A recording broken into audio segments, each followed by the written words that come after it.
Oh, Friday here on Birds 365 with your Mac guys, McMullen and McDonald. We are joined by our bud, Big Ed Kracz, who looks ready for the draft. 6 days and counting. Are you ready, Kracz?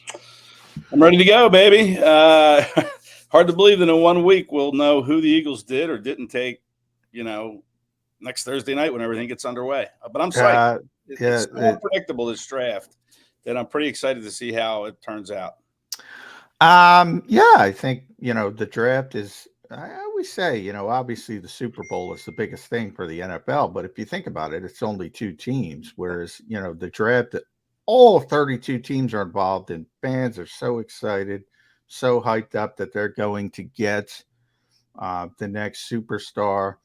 And it starts here in Philadelphia with Bijan Robinson, as we know, Ed Kracz. Howie said that word yesterday, unique, and everybody was jumping to conclusions. Well, that means Bijan. That means Bijan. He said unique. Does that mean Bijan, Ed Kracz?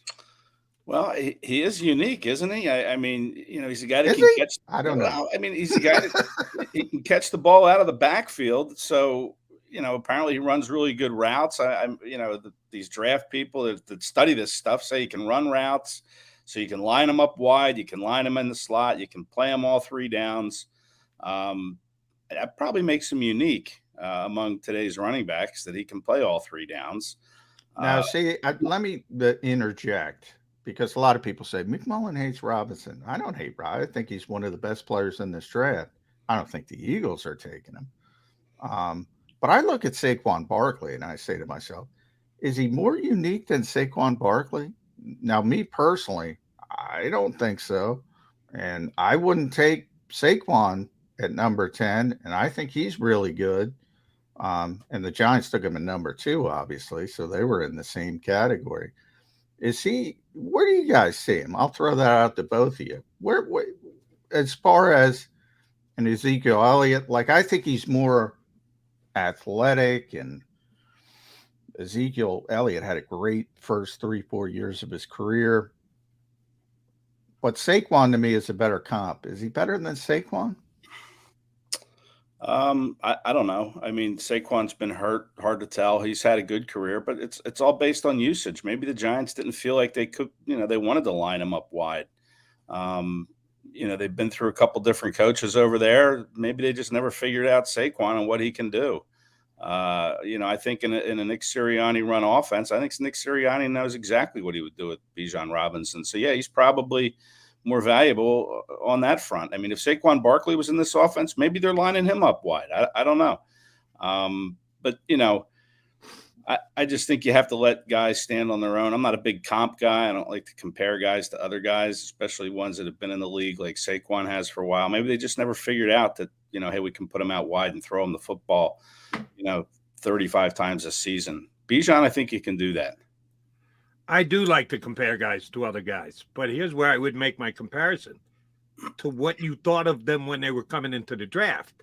If you want to go back and look at what the guy's now done for his entire career and compare a player who's being drafted, I don't think that's right or fair. I don't. No, I agree. I'm going back to when Saquon came in.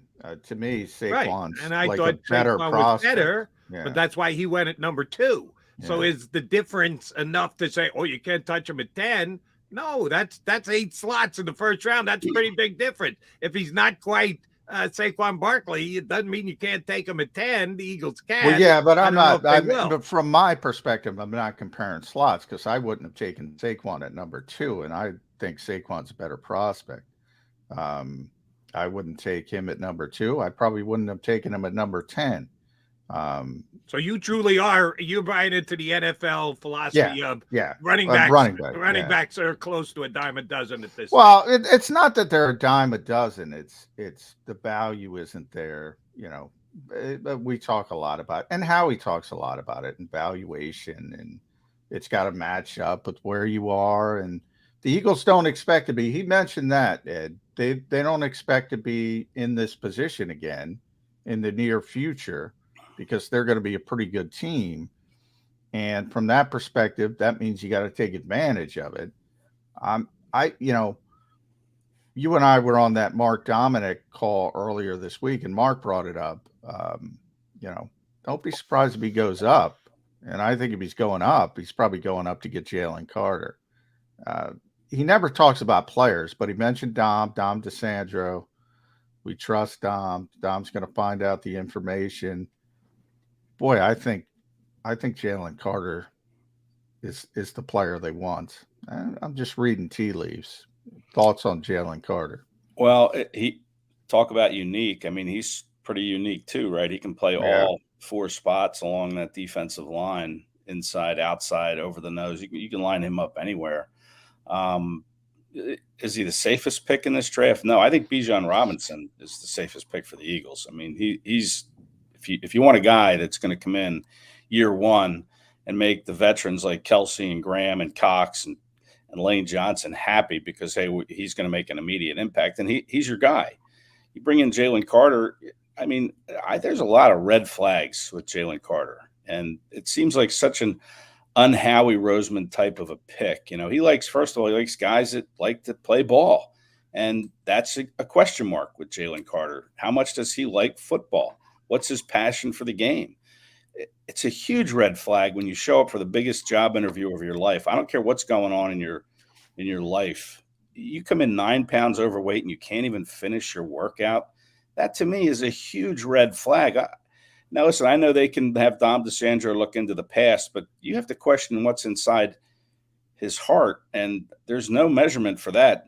Dom DeSandro can't get to the bottom of that, and that to me is a huge concern. Now, Howie might say, well, we have Fletcher Cox, we have Brandon Graham, his teammate. Jordan Davis, Jacoby. Old teammate Jordan Davis. You know, those guys will set him straight, and they'll get him, playing 100% every single snap. I don't think it works like that. And to me, that would be a really, really big gamble to take Jalen Carter. There's no question in his talent, but he doesn't play every down. He doesn't bring it every single down because I'm not sure he likes the game as much as the Eagles like. Gotta love ball. Gotta love ball. And I'm not sure Carter does. All right. So then, Ed, what do you make of Dan Campbell coming out yesterday and saying, oh, we felt much better about Jalen Carter after we had him in for his pre-draft visit? You think he's just whistling in the wind, or do you think that Jalen Carter won over the Lions? And if that's the case, the Eagles are going to have to jump up pretty damn high if they want Jalen Carter to get out of the Lions. Well, there you go. Maybe it's a smokescreen Dan Campbell's throwing out there for other teams. Hey, you want Jalen Carter? We're going to take him because we love him. We loved his interview, which is all well and good. And maybe they did. I've never met Jalen Carter. I don't know. I've seen him interviewed on television, but, I've never met him or talked to him. So, I don't know. I can't make a judgment. I just know what's out there, the available evidence that we've seen. And, it's a concern. And maybe Dan Campbell is just saying, hey, we're not going to take Carter. We're going to go with a cornerback because we just traded Jeffrey Okudah. But, hey, come on up and get him if other teams want him. We'll trade with you. Maybe the Eagles trade with the Lions and take Jalen Carter in that spot if he gets past Seattle. But, you're taking a mighty big gamble if you take Jalen Carter. Whereas if you take Bijan Robinson, smooth as can be. What you're getting. Eddie's still on that Bijan bandwagon. I like it, Ed. Stick to your guns, buddy. Don't give up before the draft next Thursday night. But I did read an article you wrote this week about edge pass rushers. So I know you come on with us and you're on the Bijan bandwagon, but if I were a betting man, and it depends on who's on the board, I'd love to wait until after pick 9 comes in and then say, oh, I can tell you exactly who the Eagles are going to take. That would be pretty damn easy. But I think there's a real good chance they're going to take a pass rusher. I think it's going to be either a lineman or a pass rusher. And if I knew which were left on each side of the ball, I'd give you a no doubt about it. This is the guy pick. We don't. So if they do go pass rusher at 10, who do you think the Eagles are leaning toward, Eddie? Yeah, again, based on the unique thing that Howie threw out there, we're looking for a unique player. I mean, who on that defensive edge is a unique player? Maybe Nolan Smith. Yep. Because he can rush, he can drop into coverage. I think he had an interception at Georgia while he was there. He could be that kind of unique fit that Howie was talking about. Quick first step, can get in the backfield, very good pass rusher who can develop. It could be Nolan Smith. I think they like a bigger guy on the outside. I mean, I'm not sure where Miles Murphy fits in this whole thing, but there was a lot of buzz about the Clemson defensive end a couple months ago about him possibly being a top 10 pick. And then that kind of cooled off a little bit. But, Yeah. Miles Murphy, I think, could play his way into I hope Murphy's the guy. I'm Did I gonna you know who I'm gonna throw at you guys and who the Eagles like. Lucas Van Ness. And for that reason that Ed said, they want the size, but he can play inside. He's unique. He can move around. Miles Murphy, good player, but he's more of a base left end, as we said. Right. Van Ness can move up and down the line of scrimmage. Now, I think with Nolan Smith and Lucas Van Ness, those would be the two guys to me for the Eagles. I think they prefer to drop down a few spots if they could and get one of them. But if they're forced and say, I think they're just going to take the one they like the best. And boy, I'm starting to lean. I'm not there, but I'm starting to lean to Van Ness because of that versatility. Yeah, I keep coming back to a clip I saw of Van Ness rushing against Peter Skoronski, who's one of the top offensive linemen in the draft, and he just pushed Skoronski right back into the Northwestern quarterback's lap. I mean, he's a strong guy, and there's no question about it. He could be the pick, but again, is he the safest pick in the draft? It's a big risk to take. Big projection with Van Ness. But he could be the guy. I think, like you said, I think they really do want to trade back. And I asked Howie this yesterday, how many players does he have first round grades on? And he wouldn't take the bait on that. That's right. By the way, I love how he said, am I going to give you anything? No. Yeah, but he's too smart for that, but I thought maybe he would say, hey, we got 17 first round grades on players, but he didn't go there. So I think if you're the Eagles and you're Howie Roseman and you want to trade back, I don't think you're going to go back too far, because I think the consensus is this is like an 18-player deep draft for first rounders somewhere in that neighborhood. I agree. If they go back, it's like they went up for Jordan Davis last year, a couple spots, right? Targeted trade down.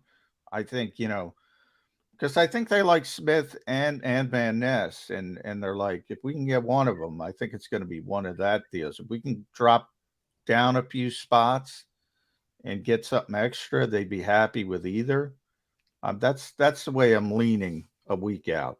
Yeah, and listen, it depends on the quarterbacks. Everybody thinks, okay, if the 4 quarterbacks come off really early, then that will help the Eagles. But I think that would be better if there were quarterbacks left on the board that other teams can come up to number 10. Oh yeah, to take, and maybe even a Hendon Hooker's in that mix. I think 10 would be a little too high for him, but we saw the Chiefs when they took Mahomes, they jumped all the way up, I think, to number 10. Yeah, got killed for it by many. At the time. Yeah, that's right. So I think you could see a team if the quarterback, if there's one of these top 4 and maybe Hooker are still there at 10. Maybe the Commanders try to come up, even though I love Sam Howell, Jody. You know that, man. I'm ready for the Sam Howell show down there in DC. But what if the Commanders? I think they're 16. What if they come up to 10 and you go back to 16? Then I got bad news for you, Ed. You know who the Commanders? Well, it's good news for your Sam Howell fandom. You know who the Commanders are going to take? Bijan Robinson, and Eagle fans will watch him twice a year, every year, for a minimum of his first 5 years in the league. And we'll get to debate whether how he made a mistake by passing on him for the next half a decade. That's my prediction for the draft. You want me to go on record now? Bijan 16, Washington Commanders. Write it down. I'm not writing that down. That's not going to happen. The Commanders have Brian Robinson. I mean, I love Brian Robinson. I think he's a good back. They still, I think, have Antonio Gibson, right? I don't know. Yeah, but that's, I always tell, Jody knows, I always tell my FU player story. When I was covering the Vikings back in the day, they had a really good back by the name of Chester Taylor. And they were, he was coming off like a 1,200-yard season and caught the football well out of the backfield, had 50-something catches. And, they were in the top 10 and they needed a lot of help. And they drafted Adrian Peterson. And I was like, I was asking one of the personnel guys, I was asking, like, you guys got a good running back. You need a lot of help. And he said, no, you don't understand. This guy's different. And, the description he said is fuck Chester Taylor because he's different. And he turned out to be right. So I've always called them FU players. Now maybe Bijan's an FU player, but that was a different time where running backs were more important, even though, it's not that long ago. Right. But here would be my question to you then, John. Is Bijan Robinson an FU player at 16, but not at 10? Maybe. Oh man, that either you're an FU player or you're not. I don't see where 6 slots in a draft. Well, he's an FU player. You from an FU player to a non-FU player. He's an FU player compared to Antonio Gibson. That's the comparison. Like Antonio Gibson, an FU players compared to Kenny Gainwell. Yeah, but the Eagles. You know what? My favorite quote of that press conference came from Nick Sirianni yesterday. And again, these guys aren't under oath. It's not. But I thought, and I got it down. We didn't pay him more to do less, is what Nick said about Jalen Hurts.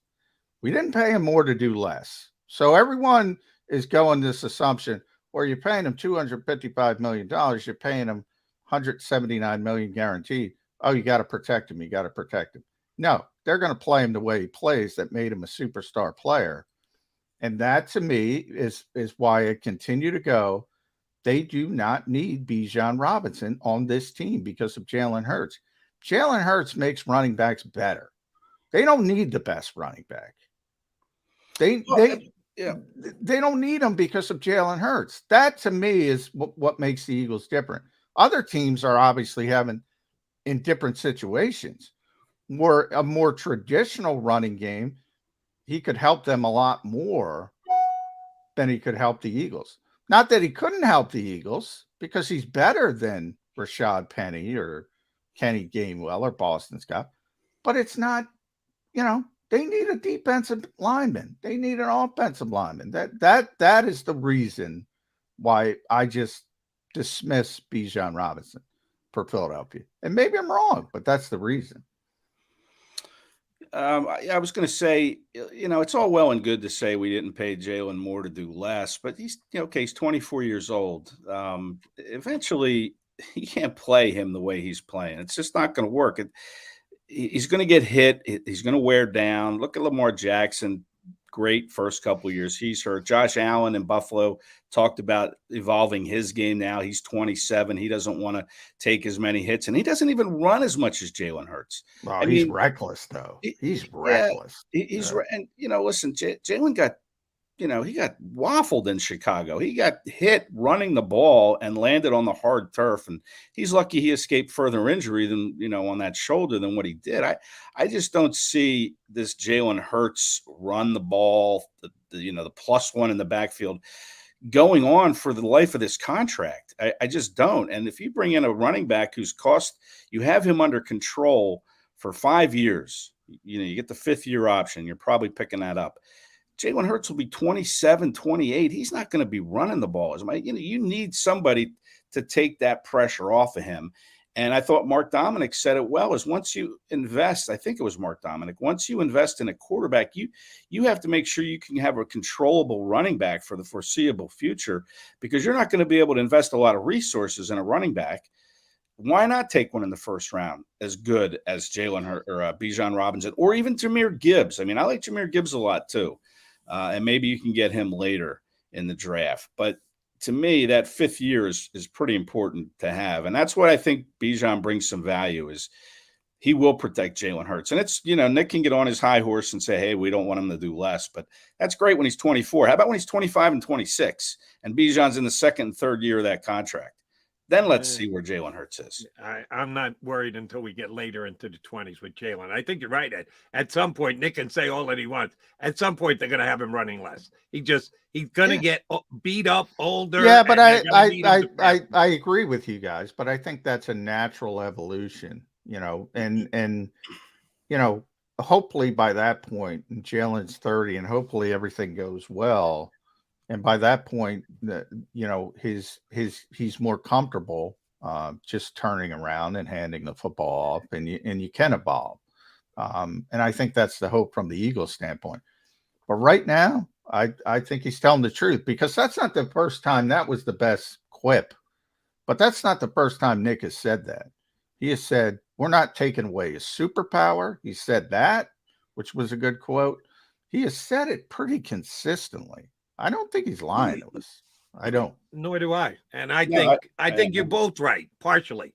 I don't think Jalen Hurts' superpower is going to last till he's 33 years old, which, oh, by the way, the Eagles are banking on. Don't kid yourself. They have to believe that Jalen Hurts is going to be their quarterback into his 30s because they're going to have to do another deal with him. 3 years into this deal, they're going to be looking at the biggest dead cap hit in the history of the National Football League. So they're going to have to do another deal, which means Jalen Hurts is going to be their quarterback into his 30s. And at some point, they're going to have to go, we better take some of this off his plate. Otherwise, he's not going to be alive. So I think you're right, Ed, when you say they do need to make it easier. John, I think you're right when you say they're not doing it today. We need to find that soft spot in the middle. Probably 2 years from now, maybe 3 years from now, they're going to need a major upgrade at running back. I don't think they're dying to do it here in year number one. So that's why I'm kind of with John. I don't think they're going to take Bijan, but if they do, I'll be okay with it, Ed, because you're right. And any little reduction can't be necessarily a bad reduction. I just don't think they want to do it year one. But if they take Bijan, he's going to be here for 5 years too. So you'll be able to cash that check. Yeah, and that's where the benefit of Howie and his staff. I mean, they look at drafts, they look at who's coming out. Not only next year but the year after. I mean, they track these things, and that's what they talked about when they took Carson Wentz. Was we looked at the draft next year and the draft after that, and we didn't see any quarterbacks that we thought would be at the same level of Carson Wentz. So that's why they went up to get him. So I don't know what's out there in the 2025 draft or the 2024 draft. I don't know, but the Eagles do, because that's the kind of thing they look at. So maybe there is a running back out there that they feel like, hey, he can come in 2 years and be our guy, so we don't have to take Bijan. I don't know. I try hard not to get too deep into the draft weeds looking that far out, but the Eagles do. Yeah, they do. Contract wise, coaching wise, everything. They're very focused on sort of trying to serve the two masters, obviously being very competitive right now, but keeping an eye on the future. I guess with Jody and I started the show talking about Matt Patricia. So we got to get your thoughts on Matt Patricia, because that was a little bit of a funny story. Obviously somebody jumped the gun on the website. But he's going to be here as a senior defensive assistant, which, in a typical city team. So what, guy's been a long time Bill Belichick assistant, former head coach. In theory, he could help, but man, Darius Slay has not been shy about expressing their relationship wasn't on the best of terms. He's a team leader. He's a team captain. A little bit surprised Nick Sirianni went down this road.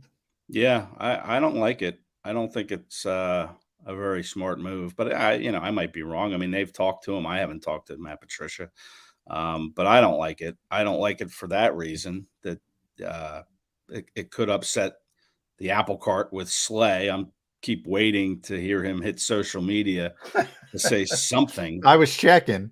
He didn't say something. But I'm sure the Eagles, and Nick said they talked to him about it, but maybe those two have even spoken and have had a conversation. I would hope so.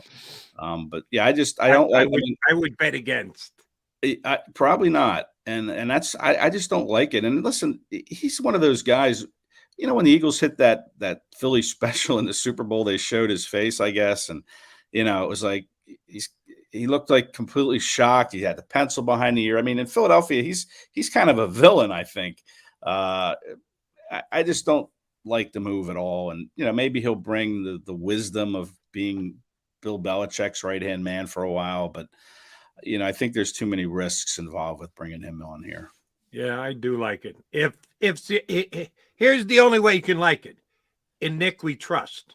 You have to trust that Sirianni knows what he's going to get out of him, how he's going to handle Slay, has already laid the ground rules, felt out Slay about it, and then told Matt, here's how you're going to relate with Slay if you want to be on my staff.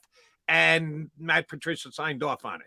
And again, this is all speculation on my part, but I've got to believe that's the way it has happened. And I think that Sirianni's got that kind of gravitas, even just 2 years into his NFL coaching career, that he could lay the groundwork and lay the ground rules for a guy like Patricia. And if you can get some, he has had some pretty good success as a defensive coach with the New England Patriots before his ill-fated head coaching stint. His with Juan the Castillo move. Yeah. And his even more ill-fated taking over the offense in New England last year. But that's on Belichick. That's not on him. Hey, turn back the clock. He's a pretty damn good defense coordinator for the Patriots. You can add that kind of talent to your staff. I think you got to do it. Well, and again, Sean Desai, I mean, they just hired him to be the DC. I know he had 1 year as in that role with the Bears, but what does he think of the move too? It's not just Slay. What does he feel with now Matt Patricia kind of looking over his shoulder? Does he feel confident enough that Patricia's not here to take his job and that he has autonomy over the defense?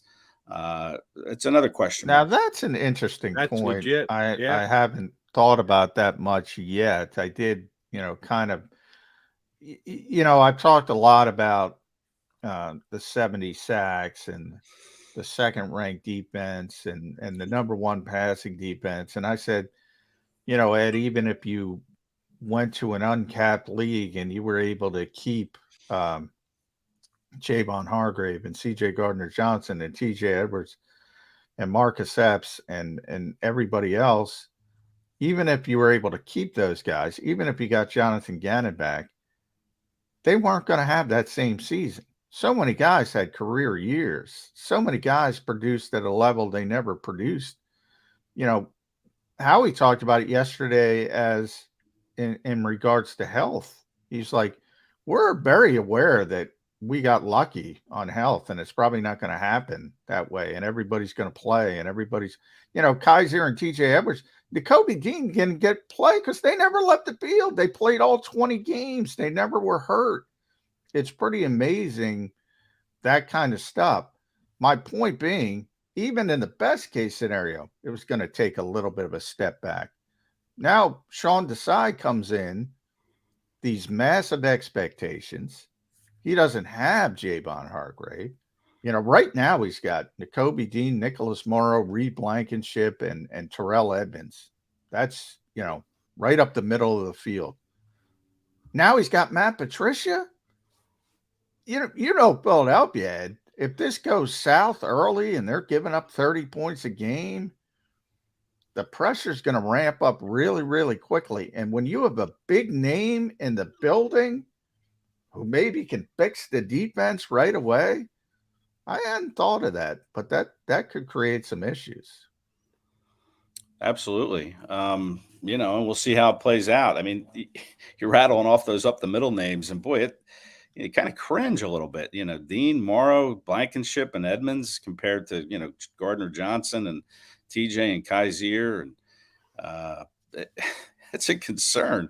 You're talking me into Brian Branch here, another unique player in the draft. I love Johnny Mack loves Brian Branch. Yeah, he can play everywhere in that second. He can play the slot. He can play. I think he's a perfect fit for this team. Yeah, I don't know if he'll be there at 30, but if he's there, how about 10? I can't go that high. Yeah, but listen, again, if they trade back a couple spots, maybe. You draft him as a defensive back more than you do a safety, and then you I think he's a perfect fit for how they play defense. I really do. Yeah, and Desai could use some help. Just hearing you rattle off that, Desai needs, I think, a few more pieces on that defense, so he doesn't feel Matt Patricia's breath on the back of his neck. And again, I guess I'm putting a lot on the head coach's plate. I did prior to the official, unofficial, shows up on the website, disappears on the website, Matt Patricia hiring. I think Nick did what he needed to do behind the scenes to make sure everybody was copacetic with it. I'll say same thing about Sean Desai as his defensive coordinator. He's going to have his back. He hired him. He's going to have to say, this is the call, and here's where we made a mistake, whatever. Not make excuses, but when there is an explanation for it, he's going to be the one who's going to have to explain it. I think he's going to have to take his new defensive coordinators back plenty If he doesn't, you're right. The overlooking Matt Patricia story will become a bigger story. But if Nick says that Sean Desai is doing exactly what they want to do and it's his philosophy and his way of playing defense, I think Desai will be okay, at least within the building. Now, Eagle Nation, that's another story because they basically hate all of their defensive coordinators not named Jim Johnson. So he's going to hear about it from the fans. But in the building, I think it'll be perfectly fine if Nick takes his DCs back. Yeah, that's a good point. And Nick has had his coaches back. So look at Michael Clay, under fire for the special teams. And that one I still don't get. I know. And Nick is unwavering in his support of Michael Clay. Correct. And it's interesting that he has all his coaches backs, but when it came time to bench himself and put Shane Steichen in charge of the offense, he had no problem doing that. Yeah. Which is interesting. So, you're right. I think he will have Desai's back no matter how bad it could potentially get. And I don't think it will, but if it does, he'll have his back for sure. At Kracz E, make sure you follow Ed on Twitter. You can read him in si.com/NFL/Eagles. Eagles today there. I guess I'll end it with sort of day 2 picks. We're talking so much about 10 and 30. One, if you look at the top 30 visits, and they don't mean everything,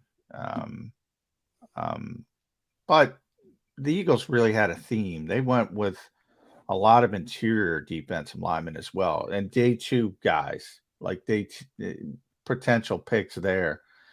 I don't even want names necessarily. If you got names, great. But if, day 2, Ed, positionally, do you think they're going to lean a certain way? We know Howie, best player available, blah, blah, blah. But to a certain degree, but you also need certain things. And we just talked about up the middle.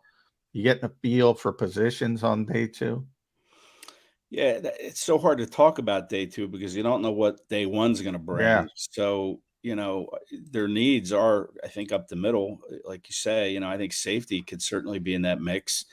I think offensive line, again, depending where they go in the first round, that, they lost 2 guys. They lost Siamalu and Dillard, and even Josh Sill, who's not back from, the trouble he got into at the Super Bowl last year. So, you want to keep that part of things strong for sure. So you could go corner, safety. I mean, I like Jair Brown a lot from Penn State as a safety, but I don't know if second round would be too high for him. I don't know.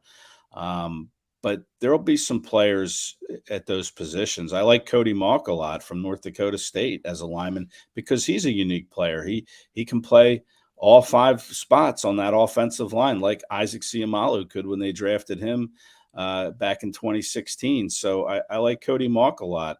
Who knows if he'll be there when they pick in the second round? I think, number 62? And then linebacker. Hold on. Cody Mauch, is he the guy who looks like he's a member of the Viking Raiders of WWE? I don't think Ed knows that. Okay. He's the amateur wrestling guy. He looks like, a Broad Street bully from the 1970s. Yeah. He's missing his front teeth. He's got the red, wild, crazy hair. Big red beard. He reminds me of Ryan Jensen. Ryan Jensen in Tampa Bay. Remember when Ryan got hurt in that playoff game? And it looked like he was out. It was sort of like a Jason Kelsey moment. And I swear he came out like a snorting bull, like it was a rodeo. That guy's intimidating. That's who he reminds me of. Yeah. I like Cody Mauch a lot. Is he going to be there at 62? I don't know. So yeah, I mean, I was going to say linebacker. Certainly are you happy with, Morrow, Dean, and Sean Bradley and, Christian Ellis at that linebacker spot, Davion Taylor? I mean, they need more there. And, they don't seem to think so because they're talking about they just don't want to pay anybody to play linebacker. Well, they took Michael Kendricks in the second round back in, I don't know. Well, they took Nakobe. They're fine on that first deal. Like I said, they never would have taken Nakobe though. If Nakobe didn't drop to the third round, they would have taken him. But and by the way, with Nakobe, look, he's got a ton of potential. But even if he hits and turns into this great player, they're going to get rid of him.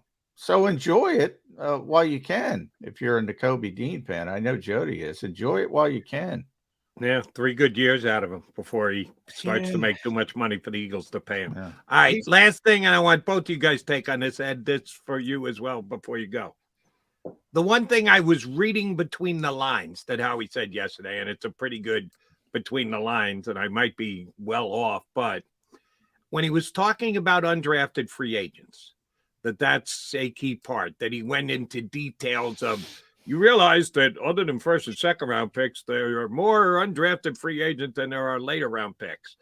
And he highlighted the guys that the Eagles have signed who have been undrafted free agents, and one of which you may start for them next year, and Reed Blankenship. Did you read into that, yeah, if I don't get draft capital, if I don't fill that 3rd, 4th, and 5th round slots, that we might not be able to trade back and do what everybody thinks we're going to do? Yeah, we're just going to be great at signing undrafted free agents. So don't sweat that. If we make less draft picks this year, we'll be good because we're really good at signing undrafted free agents. That was some serious reading between the lines I did. Too much? No, he's sort of stealing himself and stealing the fan base that, hey, don't panic because we're going to do a bang up job in the undrafted free agent part of this draft. Don't forget about those guys. That's the way I read it. Maybe I overread it. Yeah. Well, it's one of the reasons why I'm still shocked that the Eagles didn't re-sign TJ Edwards, and maybe they couldn't have. Maybe he just wanted to go back to Chicago, but they take pride in that kind of stuff, and they take pride in pointing out, as Jody said, look at how smart we are. The Eagles' best rookie last year was Reed Blankenship on the field. Undrafted. On the field, he was their best rookie. He played the most, that's for sure. He got the most, and he played well. Played well, and he better play well this upcoming year because they're going to be leaning on him. I thought it was interesting how he said too about the draft picks. He goes, we may only have 2 players. Come out of this with 2 players. He was only joking, but that was the implication where they're going to trade all the way up to try to get somebody, and they're going to have to Jalen Carter. Well, maybe they go to number 3 with the Cardinals and take Will Anderson. Yeah, I mean, if they can get Will Anderson, but I think Will might be going number 2 now. Yeah, we'll see. That's the thing. Maybe they trade up if Will's still sitting there at 3, and Howie's going to give up he's going to give up the ship to go up and get him. We'll see. I mean, he even pointed out that there's going to be a lot of surprises in this draft. He said 5 or 6 times you guys are going to say whoa when someone drafts somebody, and I think the Eagles are going to have a big whoa on Thursday night. Could be Howie doing the whoa. We go whoa whenever Ed Kracz joins us. Ed, I love you. Even though I don't think they're going to get Bijan Robinson. I don't think they're going to trade down and get Bijan. I don't think they're going to stay at 10 again. I don't think it's happening. But I like the fact that you've stuck to your guns. There's room on the train, fellas. Always room on the Bijan train. Hop on board. Howie did use that word yesterday, unique. And he is a little bit of a unique talent. So the moment they take him, I'll jump on the train. Not until then. Yep. Hop on. Always room. Eddie, good stuff. Thanks, pleasure, guys. bud. We'll talk to you again soon enough. Have a fun week preparing for the draft. Yep. Have a good weekend. Ed Kracz, John's running mate at Sports Illustrated, here with us on Birds 360. By the way, Jody, I'm on the plane. I'm going down with the plane, so I can't get on the train. I'm going down. If I got to go down on the plane, they're not taking a running back. Yeah, that's true. You will have died on the plane. Don't know how you get. Yeah, so you can't get on the train. Climb back up onto the Bijan bandwagon. It's going to be a bit of a tough climb for you. I give you that. All right, McMullen and McDonald, your Mac and Mac guys coming back. More Birds 365 in just a couple.